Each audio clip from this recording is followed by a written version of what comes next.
Yo, what's cracking? What's bracking? It's your boy, BillyYouSoCrazy, and we back with another one. Y'all read the title. Sure know what we're about to do. This is my guy, George Carlin, National Press Club, Politicians. We're going to find out what this is all about. If this is your first time on the channel, be sure to hit that subscribe button. Comment down below what you want to see me react to next, and I'll have it up for you at some point. I do have a comedy playlist with the videos that were still able to stay up as far as my comedy reactions go. I got a couple George Carlins in there. If y'all would like to see what other George Carlin videos I've covered, check out the playlist on the page, all right?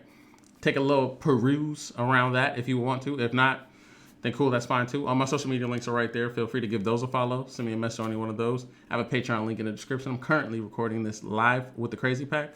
Become a member if that interests you. If not, mind your business. Act like I didn't say it. It's really that simple, okay? Okay. All right, let's find out what he's talking about. Having somewhat successfully established my press credentials, and because you and I have at least one thing in common, which is that all of us deal with language all the time, I thought it might be nice today for me to come to you with some of my language complaints. Certainly not to blame them on you, although, of course, you are implicated. And not that you can help it. I mean, the problem is really with the people you cover. The politicians, the celebrities, and the lawyers. And although their level of insincerity is astonishing, it's still kind of fun to hear them talk. In particular, it's fun to listen to Washington talk. Whenever the issue of term limits comes up, I always tell people the only term limits I'm interested in would be to limit some of the terms used by politicians. They speak, of course, with great caution because they must take care not to actually say anything. Proof of this, according to their own words, is that they don't actually say things, they indicate them.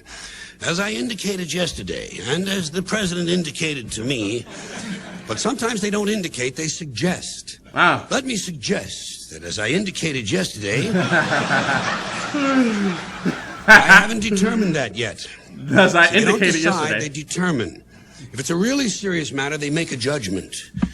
I haven't made a judgment on that yet. When the hearings are concluded, I will make a judgment, or I might make an assessment. I'm not sure. I haven't determined that yet. But when I do, I will advise you. They don't tell, they advise. I advised him that I had made a judgment. Thus far, he hasn't responded. They don't answer, they respond. He hasn't responded to my initiative. An initiative is an idea that isn't going anywhere. That is keywords matter. This is what I'm understanding here. Keywords matter. When he responds to my initiative, I will review his response, take a position, and make a recommendation. See, they don't read, they review. They don't have opinions, they take positions, and they don't give advice, they make recommendations. And so, at long last, after each has responded to the other's initiatives, and each has reviewed the other's responses, and everyone has taken a position, made a judgment, and offered a recommendation, now they have to do something. But that would be much too direct. So instead, they address the problem. We're addressing the problem, and we'll soon be proceeding. That's a big activity here in Washington. Proceeding. They're always proceeding or moving forward. A lot of that goes on. Senator, have you solved that problem? Well, we're moving forward on that. And when they're not moving forward, they're moving something else forward, such as the process.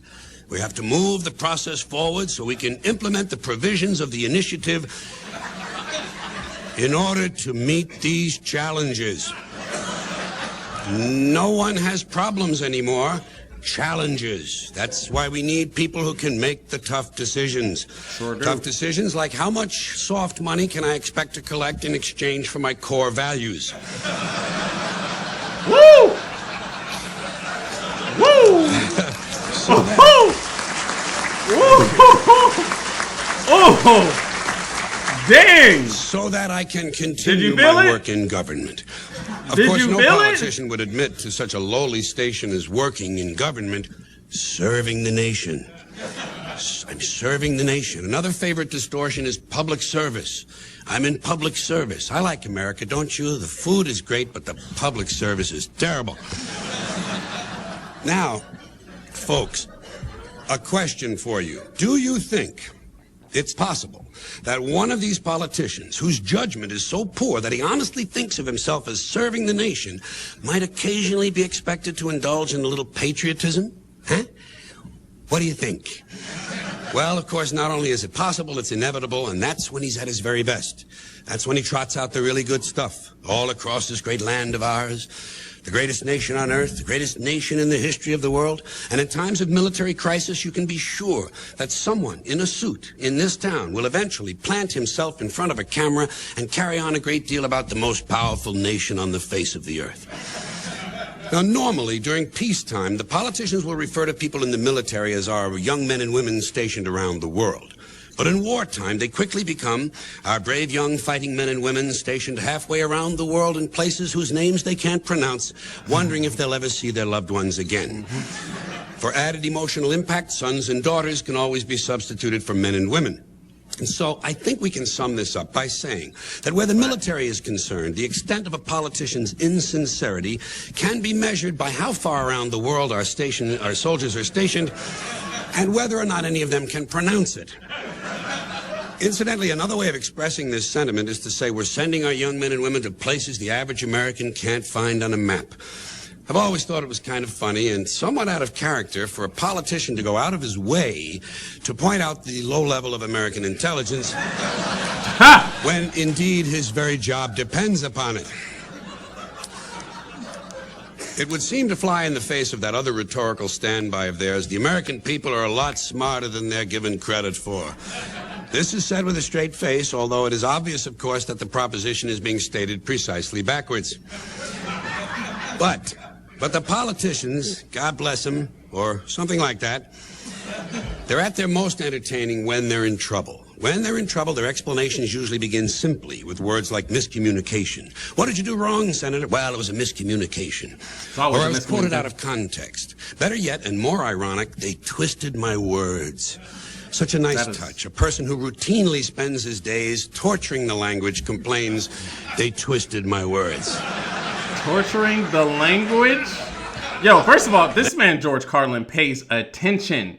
Like, I mean, goodness gracious, got everyone down to a science. Like, this is poetry in motion right here. This man, he knows what he's talking about. And as the controversy continues to heat up, he moves to his next level of complaint. The whole thing has been blown out of proportion. It's always the whole thing. Apparently, no one has ever claimed that only a small portion of something was blown out of proportion. It has to be the whole thing. Facts. That's because now he's feeling the heat. And so, as time passes and more evidence comes in, he suddenly changes directions and tells us, we're trying to get to the bottom of this. Now he's on the side of law and order. It's jiu-jitsu, really. We're trying to get to the bottom of this so we can get the facts out to the American people. That's always a nice touch, American people. In fact, at this point, he might even say, I'm willing to trust in the fairness of the American people. Clearly, he's preparing us for something. And so, when finally all the facts come out and our subject seems quite guilty, he employs that sublime use of the passive voice, mistakes were made. Mistakes were made, don't look at me, probably someone in my office.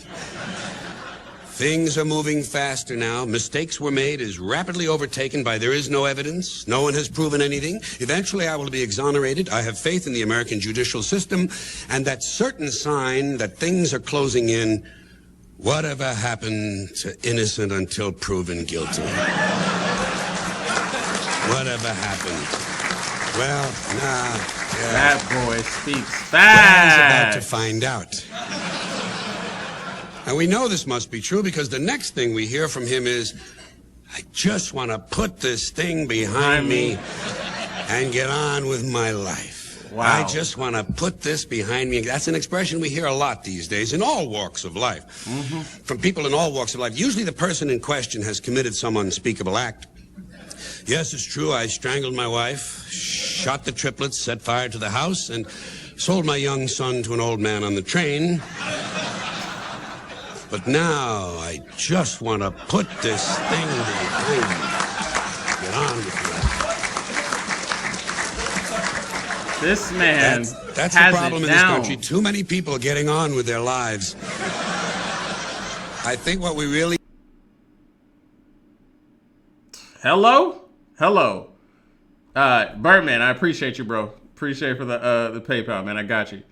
need more you of is ritual suicide. You know?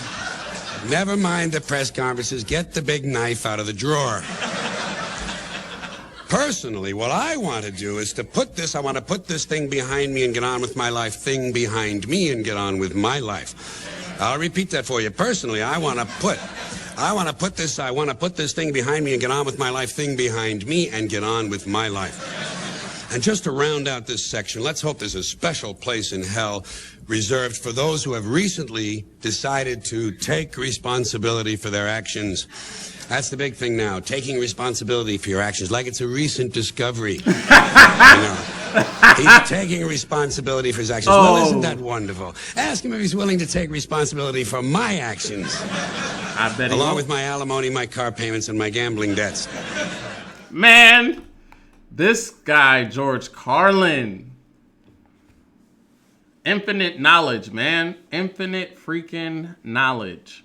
That was George Carlin, National Press Club, politicians. Goodness gracious. I don't know why I struggled. I was about to struggle saying that.